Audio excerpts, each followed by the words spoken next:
Hi everybody, this is Scott Sharp with Fretboard Toolbox, and today we are going to look at movable major, movable 7, movable minor, and some minor 7 movable shapes all over the fretboard. And hopefully I'll be able to show you a different way to visualize it that you've never seen before, and it'll make things clearer than ever. So let's get started and see if I can do it. Here we go. Today we're going to be using a Fretboard Toolbox Essential Baritone Ukulele 2nd edition book, and we are going to be looking in the key of G major, and I'll show you later how to get those pages for free. But what you're going to need to know today is when I'm playing the green circles, I'm playing G major chords, and then majors are always built out of the 1, 3, 5 notes. And then 7 chords are built out of 1, 3, 5 with the flat 7. So it's always this column. So a G major is GBD, a G7 adds the F, C major is CEG, C7 adds the B flat, and D major is D, F sharp A, and we add the C. So I'll explain it again later. But let's scroll down here, and what the first G major you probably play looks like this. Okay, but that's also a movable shape when you think about it like this. So if my finger was the nut here, this is the nut. If my finger was the nut, this is the same shape I just played. Okay, and this G is my root. Okay, and so this is a G major chord because I'm only playing G, B, and D notes here. But if I slide that up 1 fret, now I'm playing a G sharp or an A flat. And because now the root's up here, and if I slide that up 1 more fret, then I'm playing an A major. Here's B flat major, B major, C major. Okay, so I'm just keeping that same shape and just moving it up. So here's your first movable shape. The second movable shape here is going to be here.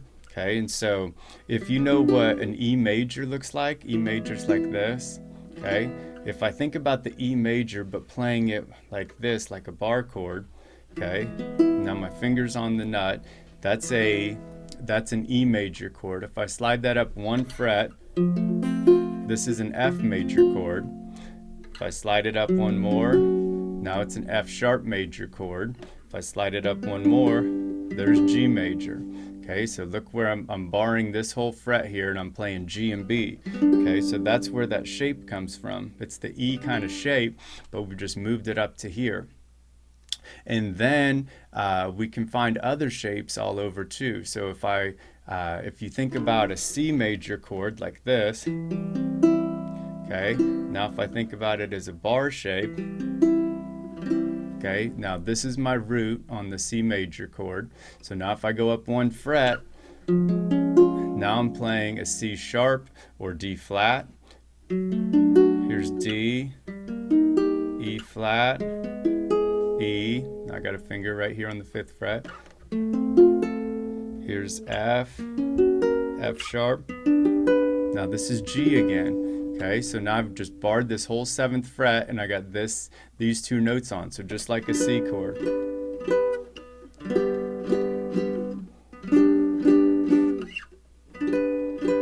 Those are all the green boxes are the G major chords. And then if you think about an A major shape, okay, or maybe you play it like this, or like this, or like this. There's 100 ways to play it. Okay, but that's an A major shape. Now if I play it as a bar chord, that's an A major, so now here's my root.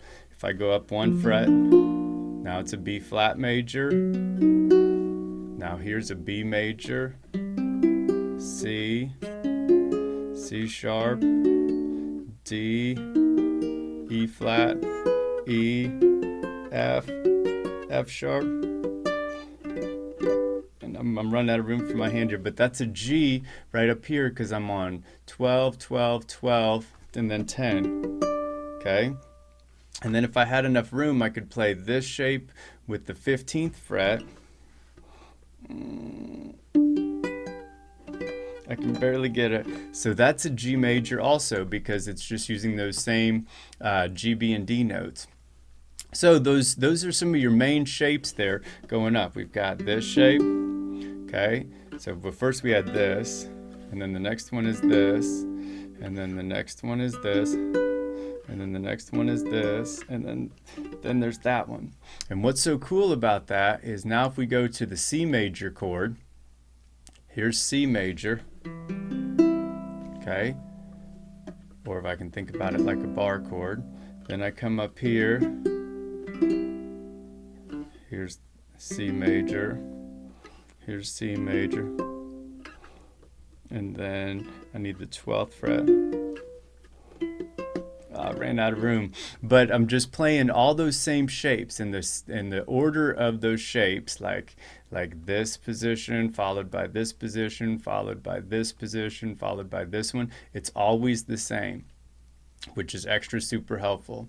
So now here's that C shape, and then the A shape, and then this was a E major kind of shape, and then this is D, and then this is C. So you can just see like, oh, okay, I can see those connections.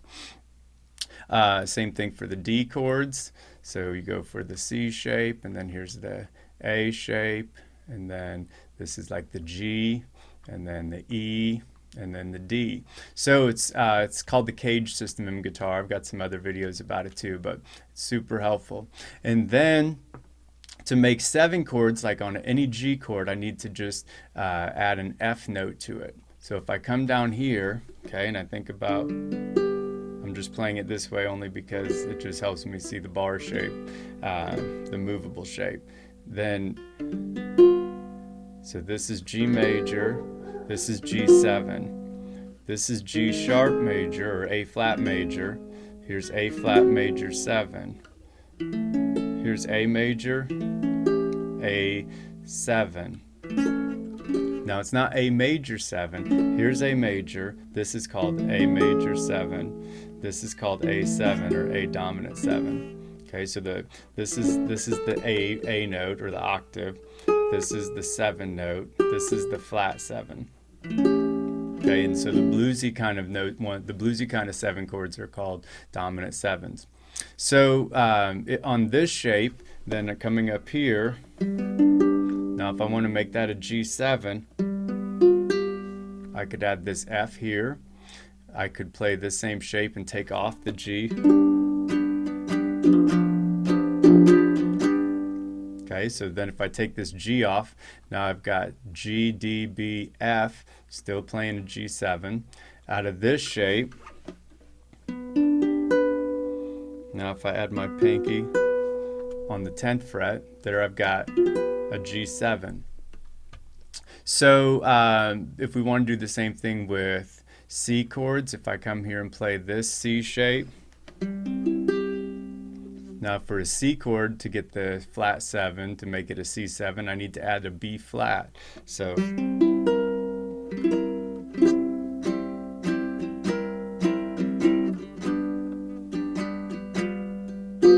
there's G7, C, C7.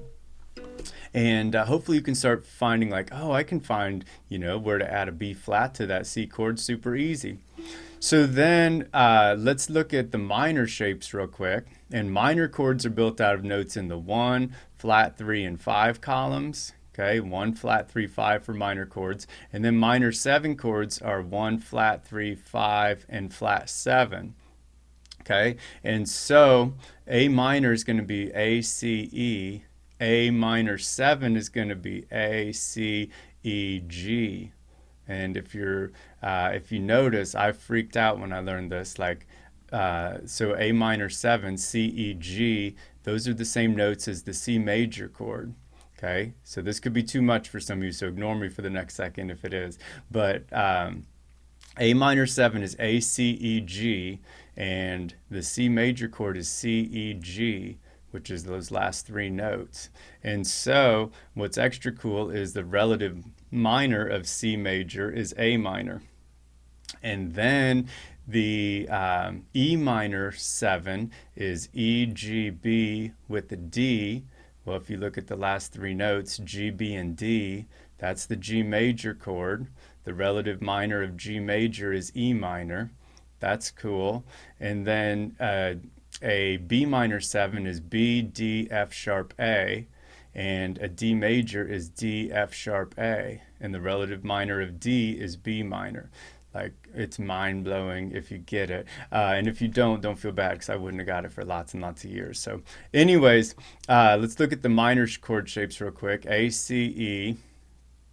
So here's your first A minor shape you learned. Okay, and if I want to play it as a bar, that's an A minor. Okay, then so here's my root. If I move it up one, it's going to be A sharp minor or B flat minor. If I slide it up one more, it's going to be B minor. If I slide it up one more, it's going to be C minor. If I slide it up one more, it's C sharp minor. One more, D minor.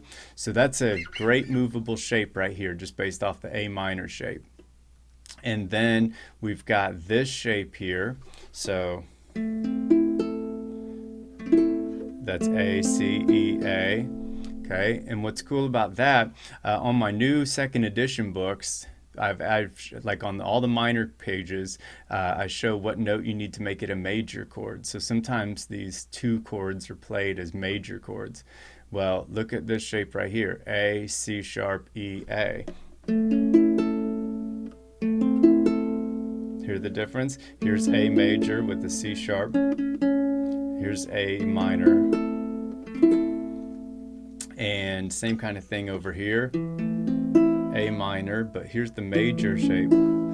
So the only difference between minor and majors are these flat thirds, either a flat third or a regular third. And then we've got this shape up here, which is I can bar the 8th fret and play C, E, A, C. And that is A minor also. And then I get right back here to this regular A minor shape that we first saw over here. So that's kind of it on the minor chords. If we want to see a B minor chord, and if you struggle with that chord, notice how we need the notes B, D, and F sharp. If I leave this D string open and just play these three notes, now I'm playing a B minor, but I don't think it sounds as cool as this one. And so those bar chords are just going to take a long time. Like, get your thumb right behind, there we go. Get your thumb right behind your hand here, okay? Don't have it way up here. Like, get it behind where you can get some power in your grip, and just realize to give yourself patience and time and say it's going to take a long time to learn to play these bar chord shapes. But once you get them down, then it's just super fun because it opens up the whole fretboard. And once you start seeing there's only really just a few patterns going up the fretboard, then for me the real fun is like in the very first chord progression I played on the intro to this video, I played this G major shape, okay, so I'm up in this area, and then I go to an E minor. Okay, so I'm playing G, B, D right now. Well, look what happens if I take the finger that was here and put it here. Okay, so all I did was I took this G major shape and then I added my pinky right here and it turned it into an E minor chord. And then I just wanted an A minor, so I needed somewhere around the 4th, 5th, 6th, 7th frets to get an A minor. Well, I found I can just bar all of this. So there's the A minor I played. And now I'm up in this area and I wanted to go to a D major. So I'm just playing this progression right here, G, E minor, A minor, D. And when I went to the D, I needed something up in this area. And I saw, oh, it's just, there's D right there. So I went G, E minor, A minor, D major, back to G. And so there's just, I know there's a lot that I talked about today, but this is just such an exciting thing for me because it just really opened up the whole fretboard, just being able to see where do I find those shapes, and then what notes do I need to make it a 7 chord. If I wanted to play an A minor 7, I need A, C, E with the G, so I can just look at, like on here, if I'm playing A, C, E, then I could take off And if I don't like the sound of that one, so that was just taking this A and making it here. I could try, what if I had the G up here, and then I can just see if I like that or not. And then the other crazy thing is that I could just, if I have a band I'm playing with, I could just play a C major over an A minor 7, and it's going to sound okay because the bass or guitar, someone's going to be covering the A note. So just playing the relative major of the minor chord works too. So I hope that y'all found something worthwhile today to check out. And if you want to learn more or download the free pages of the Baritone Uke book, you can go to Pick Your Instrument on the Fretboard Toolbox website and scroll down. Today we were using the Essential Edition, so if you just click Look Inside, you get all the instructions and the key of G major pages for free. I've got a complete book that has a lot more keys and but lacks the colored circles, so if you want to learn more, you can download both of the instructions here, and be sure to also check out this Essential versus Complete link, because that's the #1 question I get asked. And all my videos are here, and if you understand how this one toolbox works, then you understand how Toolbox works on any of these instruments. And so that's what's really fun, is just to be able to, oh, well, I can probably build chords up the neck on a mandolin because I just know what notes I'm looking for, and I just need to build those patterns and build that muscle memory. So anyways, I hope you found something useful, and I'll be back on more Fretboard Fridays with more videos on more of my favorite instruments.